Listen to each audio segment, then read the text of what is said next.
Remember to subscribe to our YouTube channel at NDN TV Nigeria. Click on the subscribe button and be the first to get notifications.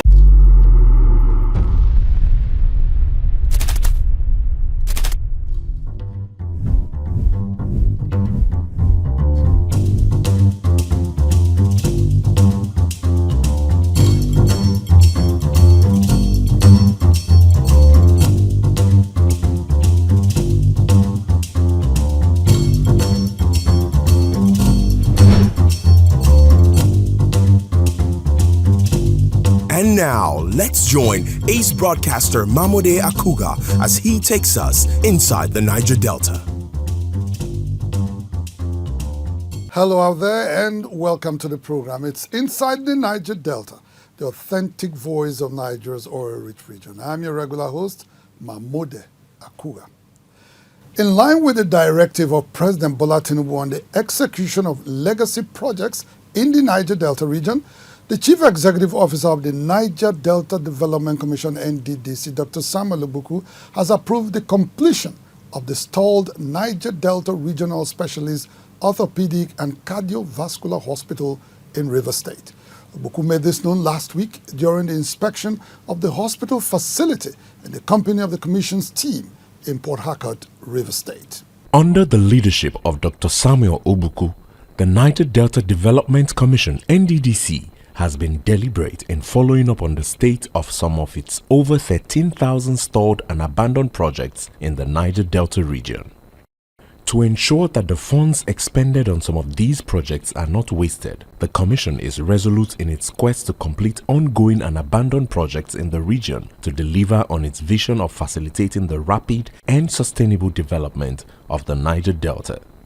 One of such projects is the stalled NDR Specialist Orthopedic and Cardiovascular Hospital in Port Harcourt, Rivers State. After assessing the state of completion of the project, the Managing Director, Dr. Samuel Obuku, directed that necessary resources be put in place for the quick completion of the facility. It's a specialist hospital, which is what we are looking for in the Niger Delta, to ensure that we have specialist hospitals that will also attract people from different parts of the world to come and get themselves treated. Dr. Obuku recalled that in the past, some of its facilities that were completed and handed over to beneficiaries did not flourish due to poor maintenance culture. Given the enormity of running such a large hospital facility, he added that the Commission was ready to collaborate with reputable partners in the efficient and effective management of the medical facility according to global best practices after completion. For us to even finish this project, we have to start discussing with partners that are already specialists in running hospitals, so that at this point of finishing, they will also put heads together with us to put some finishing touches to it in a way that it will also suit their purpose and to give a proper service delivery. The hospital is a two-story building divided into the cardiovascular section and the orthopedic section, which is at 90% state of completion. When completed, it will be a state-of-the-art facility that will cater to the orthopedic and cardiovascular health needs of the Niger Delta people in particular and the general public at large. Inside the Niger Delta. The Niger Delta Development Commission, NDDC, has expressed readiness to partner with the Rice Farmers Association of Nigeria, RIFAM, for possible ways of rehabilitating its Elele Alimene rice mill, which seeks to achieve food security and engage the youths of the Niger Delta region. Executive Director, Project of the NDDC, Victor Antai, made this known during an interaction with the leadership of RIFAM at the NDDC headquarters in Port Harcourt, Rivers State. The Dr. Samuel Obuku-led management team of the Niger Delta Development Commission, NDDC, launched the Holistic Opportunity Project of Engagement, also known as Project Hope, in July last year, which seeks to create a database of young people with the sole aim of providing them with alternative and viable means of livelihood. One of the focus of the project is the agricultural sector, which aside from its potential to ensure food sustainability and security, will engage the unemployed young population on the streets exposed to crimes and illegalities. It is against this backdrop that the Commission now explores ways of rehabilitating some of its agricultural assets across the oil-rich region, conceived to engage the people and drive socio-economic gains. In the recent meeting with the leadership of the Rice Farmers Association of Nigeria, RIFAN, the intervention agency expressed their readiness to work hand-in-hand with the association to revive the Elele Alumni rice mill in Rivers State. During the meeting, the leadership of RIFAN, led by National Vice President Mr. Victor Korede, said rice farming in Nigeria could produce as much revenue as oil if invested in. They further explained some of the technological advancement in rice farming that have made the process seamless. There is a smart agriculture that is actually being put forth by the RIFAN. Right in this office, you can put a kind of like a dashboard where in your office, Your Excellency, sir, you can be able to monitor the activities. That's what we call digital monitoring system can be put forth. After the meeting, the Executive Director of Project, Victor Antai, led the team to ascertain the condition of the Elele rice mill, a 180-ton per day rice mill in Emoha River State that has been inactive since 2022. We want people that will grow rice here, process the rice here, and give us the Niger Delta rice. That is the instruction of Dr. Samuel Obuku. Rice is a tropical and subtropical crop that requires water and warmth. Unlike any other region in the country, the Niger Delta region experiences about 8 months of rainfall, and its large arable land places the region at an advantage for rice production in comparison to other regions in the country. It is also another alternative to oil exploration, which is capable of generating as much revenue and stands as a way of directly engaging youths in the region.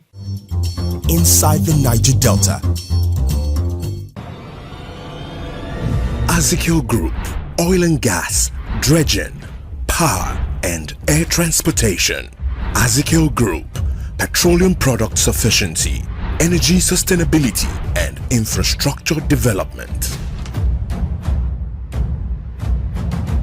Delta State Governor, Right Honorable Sheriff Oborewori, has emphasized the critical role of Nigerian universities in driving research and innovation to tackle the country's prevailing challenges, while stating his administration's resolve to invest in education. Governor Oborewori gave the charge during the courtesy visit from the management of the Federal University of Petroleum Resources, EFRU, led by his Vice Chancellor, Professor Akpofure Rimruke, at Government House, Asaba. The Federal University of Petroleum Resources was established in 2007 as a specialized institution to train high-level manpower and expertise for the country's oil and gas sector.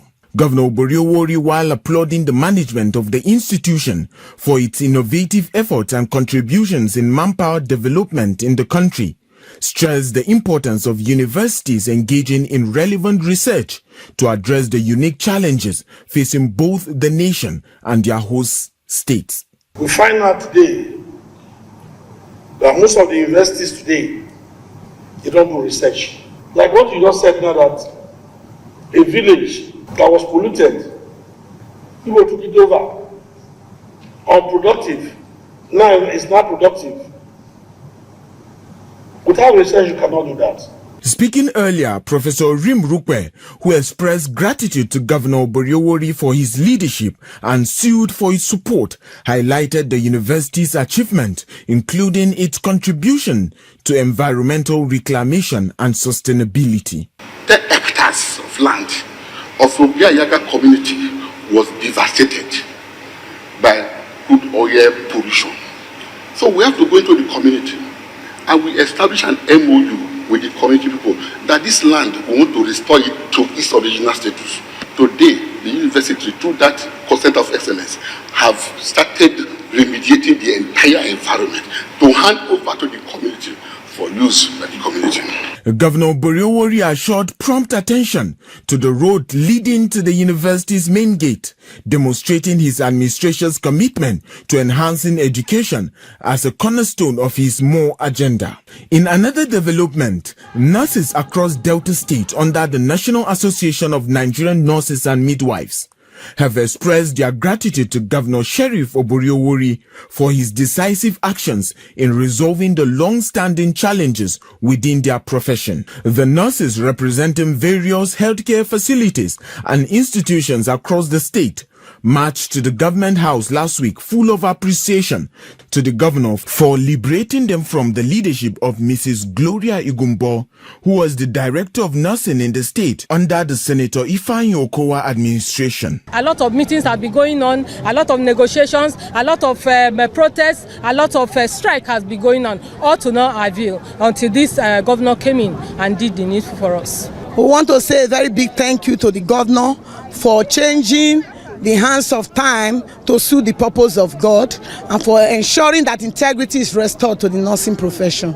Responding, Governor Oboriowori, who was represented by the Secretary to the State Government, Dr. Kingsley Emo, assured the nurses of his commitment to ensure justice in all sectors of the state, while urging them to use the opportunity to commit themselves fully to their job. I would like to commend you for the effort and pray that you must go back and do the job for which you sang out in the first stanza, I want to believe, of the nurses anthem. The controversial tenure of Mrs. Igumbo, who has been accused of admission racketeering, extortion and flagrant abuse of office, came to an end on March 8 following her redeployment to the State Agency for Control of AIDS after the state government's intervention. Meanwhile, the state governor, Sheriff Oboriowori, has condemned the strange killing of officers and men of the Nigerian Army in Okwama community, Ughelli South local government area of the state last weekend. In a statement by his chief press secretary, Festus Ehon, condoling with the military and the families of the deceased, the governor described the incident as inhumane and unacceptable to the people and government of Delta State. Governor Boriowori further vowed to ensure justice by identifying and punishing those involved in the unprovoked killing of officers and men of the Nigerian Army. Inside the Niger Delta. The Bayelsa State Governor, Senator Doyedire, his deputy, Senator Lawrence Erujakpo, and the PDP have closed their defense against the APC at the Bayelsa State Governorship Election Petition Tribunal sitting in Abuja. This was after tendering the official results of the election as evidence to substantiate their claims on the credibility of the November 11, 2023 election.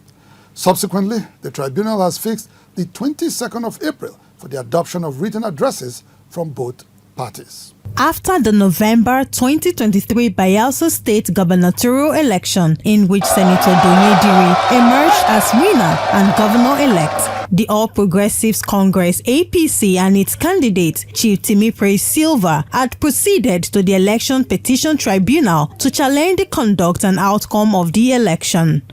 On the 27th of February this year, the APC formally closed its submissions on the petition after presenting 52 witnesses before the tribunal to buttress its arguments against the credibility and outcome of the election. In their defense, the Bayelsa State Governor, Senator Doyedire, his deputy, Senator Lawrence Erujakpo, tendered the official result of the election as well as a final declaration of the result through a witness, and thereafter closed their defense last week.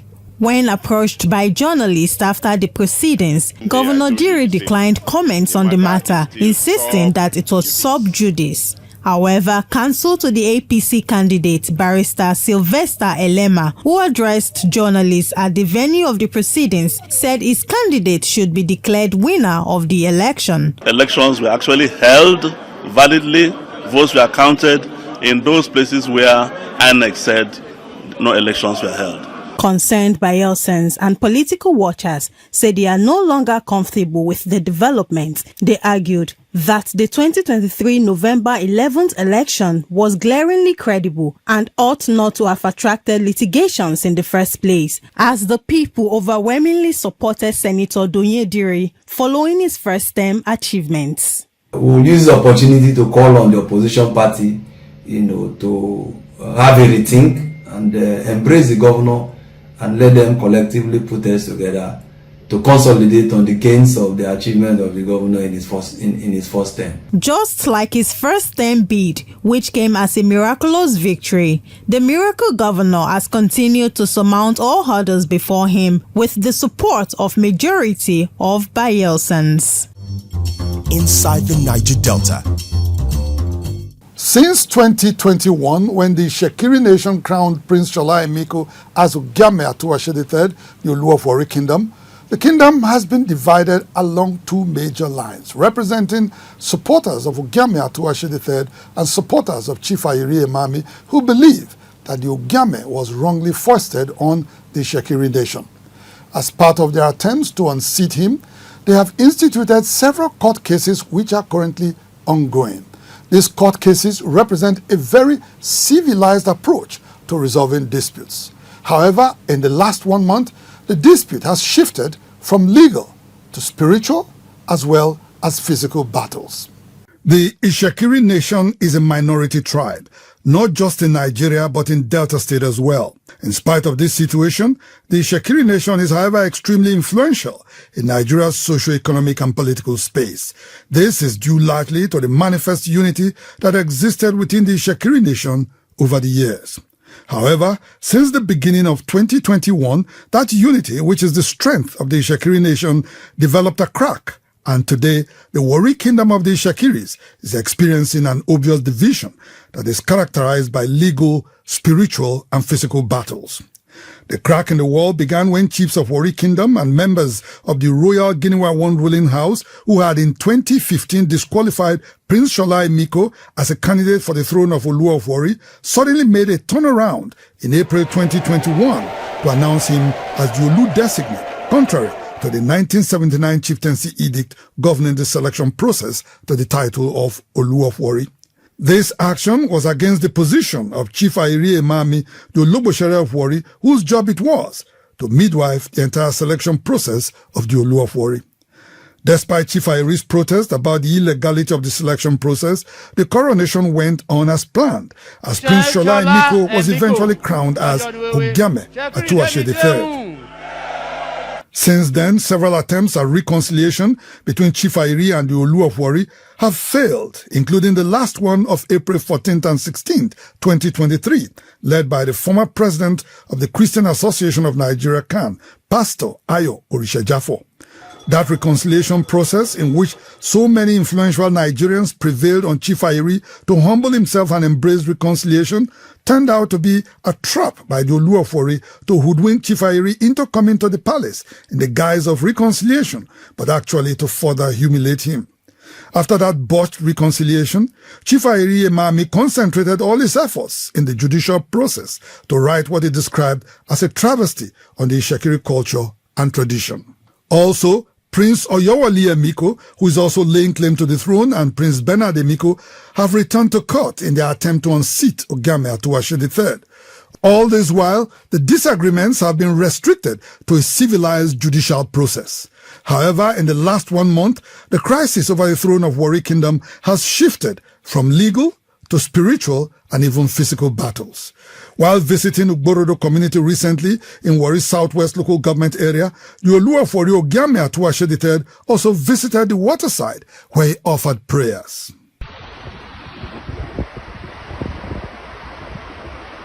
His communication was, however, not audible. Chief Ayiri Emami, who is publicly known to frequently consult with the water goddess Umalokun, was also recently at the waterside in Ugborodo, where he asked the goddess Umalokun to protect the Ishekiri nation and help the Ishekiris to install the right Olu, as Ishekiri kingdom today does not have a rightful king.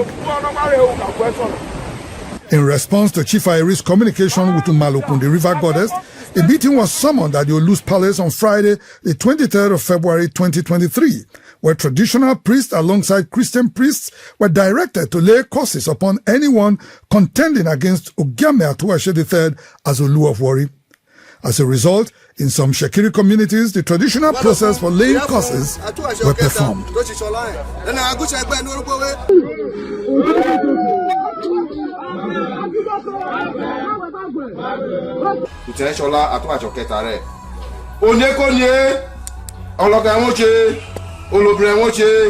Apart from this spiritual warfare, Saturday the 2nd of March 2024 would have witnessed an outright physical confrontation between the supporters of the Olu on the one hand and supporters of Chief Ayeri on the other. The Olu's visit to Okere community was at its end when the Olu insisted that he would bless the land by pouring libation at the traditional meeting hall of the Okere people, otherwise known as Ogwa. The youths of Okere who felt that the Olu was going to pour anointing oil on their shrine resisted the Olu. In the scuffle that ensued, 3 youths were shot while several others were wounded. Mr. Makole Uku and Mr. Christopher were among those shot and are currently receiving medical treatment in Warri. We were there doing our own things and everything. Before we look, now some group of boys from corner with different things, arms, bottles, stones, and everything. Start to stone us, say we should leave the Ogwa. We are not with the king. As I turn back, now go for my leg. I just reached the town hall. And as I reached the town hall, they say that they come back. They complain. They say that they come back. That they come for you. That they come for you. And they come for Odekoro.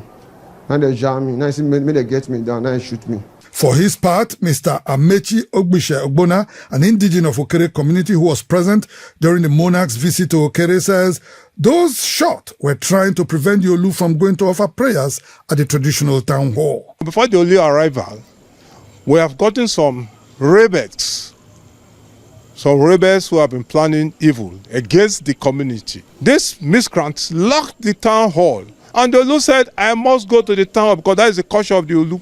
He moved to the town hall, which they have gone to lock. And the soldiers went to them and told them, please leave this environment. Leave this environment. They refused. Those who are supporting Nigeria, they are the ones that came there to foment trouble. The Olu, with the help of armed security men, however, successfully poured libation on the land of Okere community. When contacted, the police public relations officer for Delta State, Bright Edafe, said the Nigeria police is not aware of any shooting incident during the visit of the Olu to Okere community. He, however, confirmed that men of the Nigeria police provided security during the visit. Although the AKUGHA of Warri Kingdom, Chief Robinson Ario, had confirmed to Vanguard newspaper that men of the Nigerian army shot at one of the boys in Okere community, the commanding officer of 63 Brigade in Asaba Delta State, Brigadier General Ugochukwu Nachukwu, confirms that soldiers were not involved in the Okere community disturbance but came to restore peace to avoid a total breakdown of law and order after some youths tried to stone the Olu of Warri. In his own reaction to the entire incident, Chief Ayeri Emami says the situation in Warri Kingdom cannot be resolved by violence. He called on everyone on both sides of the divide to eschew violence and embrace peace, as the courts and the ancestors of the Shekiri nation will surely resolve the matter peacefully. Chief Ayeri also called on those intimidating and threatening people to desist from such an act. Whatever that is happening is, to me, is foundation not well prepared. The house that was built on the wrong foundation, that's why we're having all these crises that you are seeing.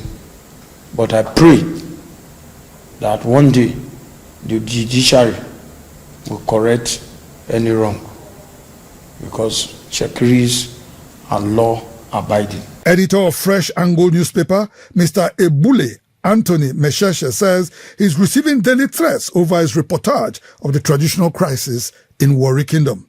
As I speak to you now, my safety is in the hands of God.